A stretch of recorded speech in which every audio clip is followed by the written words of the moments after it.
Oh, did you see that? Hip fire 202 headshot. Yeah, I got a little excited there, folks. And with this scene and set, welcome dirty people of the internet. I am DirtyHotte and I am bringing you a Pink Arrow content special from Mom's Basement today. Because today we're gonna talk about an amazing one-tap bow build, and this is just what Pink Arrow loves, let me tell you. Credit to Patty Cakes, cause I got the idea for this build from one of his latest video, in which he is covering this bow. You'll find the link to his video in the description and at the end of this video.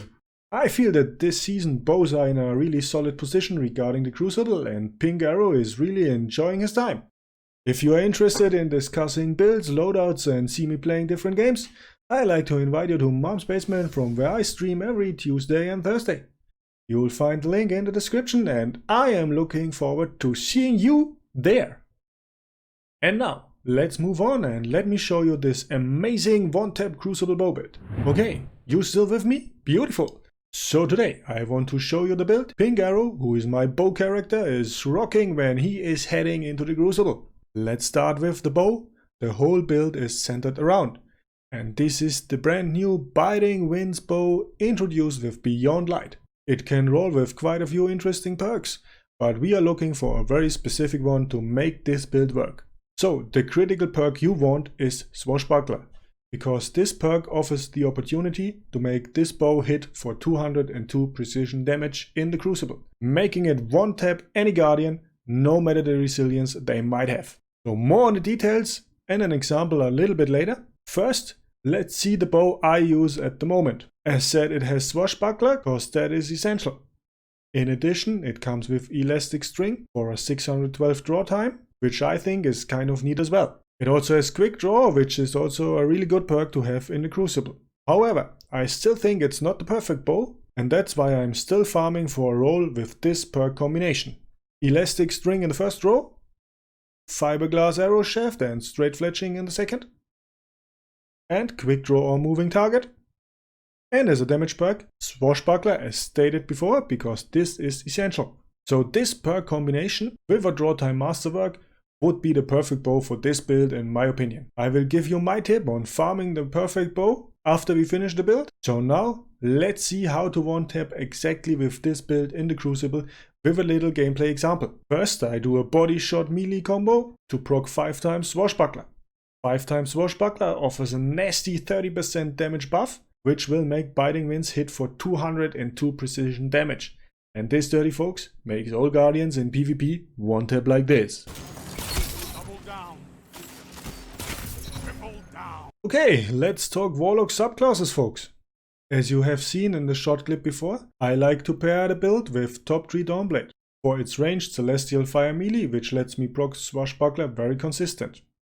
However, this build can also work with Shadebinder or Stormcaller mid-3 melee. It's just not as easy, to be honest. So, with the bow roll and the subclasses down, let's see what exotics work really well with this build, and there are quite a few options. The first exotic I would recommend, and my personal favorite for this build, are the Karnstein Armlets. And those of you who know me for a longer time know that Karnstein Armlets are a personal favorite most of the time for me, as this exotic brings Vampire Scaris to the table, which restores health on melee kills and continues to restore health afterwards. This is a nice synergy for using Swashbuckler, because when you got Swashbuckler times 5 active, you want to play fast and you want to play aggressive to make the most use out of it while also staying alive. Option 2 are the Claws of Ahamkara. This exotic offers you a second melee charge, which can also pair very well with Swashbuckler builds. However, I try to use my melee as soon as possible with this build, so most of the time I won't have a second charge anyways.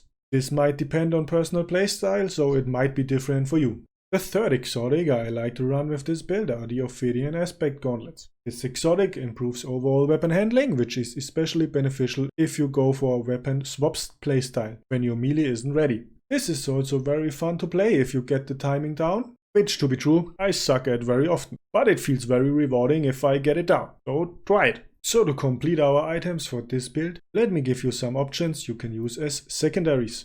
Good news is, most weapons work well with that bow, but I found 3 to stand out. And please don't use a sniper with it, because that somehow doesn't make sense. Anyways, the first solid option is using a shotgun. This is especially useful when you are playing really aggressive and short range. Keep in mind though that you might find yourself outgunned at mid-range, so pick your engagements accordingly.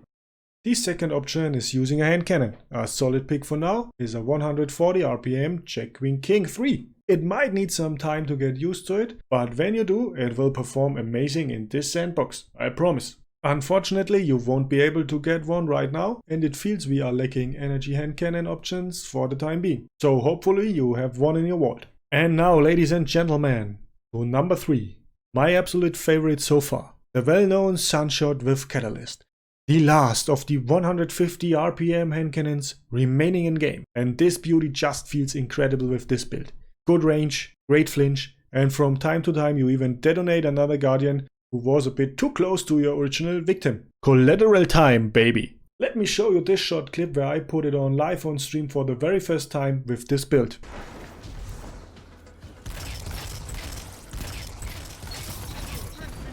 Ooh, that was beautiful.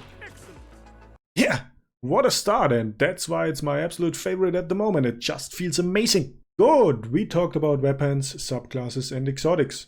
So let's see what kind of mods I like to run to complement that build. So here's a little overview. The possibility to run Radiant Light and Powerful Friends at the same time now is really great and should be used whenever possible. Here you see 2 overviews which just show the core mods and can be completed for personal preference. One for running shotgun and one for running a hand cannon. Stats wise I like to have 100 strength cause everything to get our melee back faster is amazing. 100 recovery is also nice to have.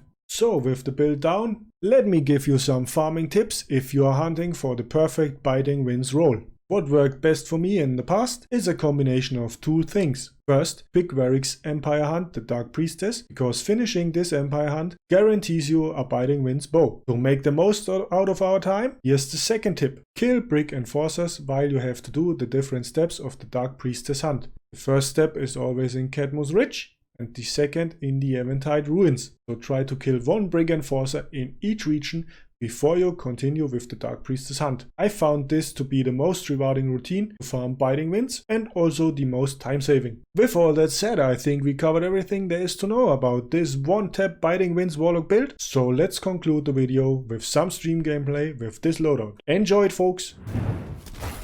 Zone C. Enemy claimed Zone A.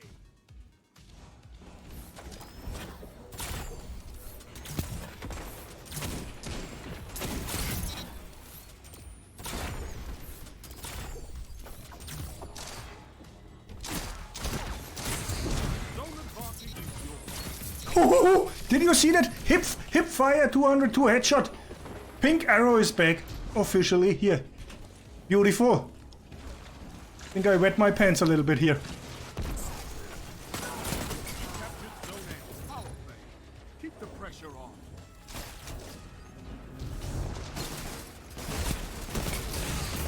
Hunters like you blaze a path for the rest of us. What does he mean by hunters? Hunters like you. Warlock. Warlock.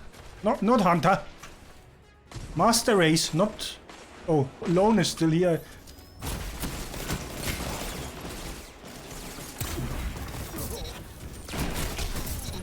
Woo! Woo! Zone A lost.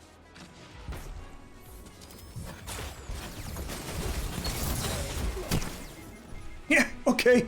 Okay, we got a little bit too cocky here. Have zone advanced.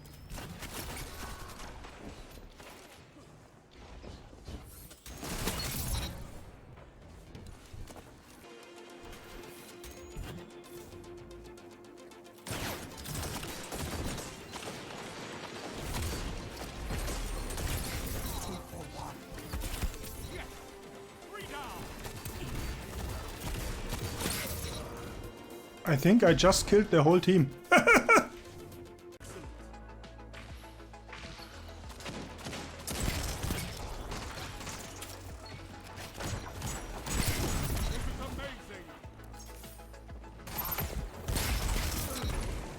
Okay, Sunshot is really solid.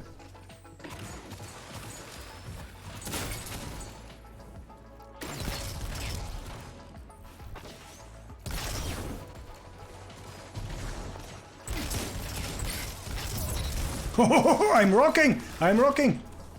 Hey, it's me, DirtyHotte, with a little request from Mom. If you liked what you have been seeing and you want to see more stuff coming from Mom's basement, make sure to like and subscribe and hit the bell. Also, comment below. To stay updated, follow me on Twitter as well, or just drop in one of my streams over at twitch.tv, where I'm live every Tuesday and Thursday. See you there and stay dirty, people. DirtyHotte out.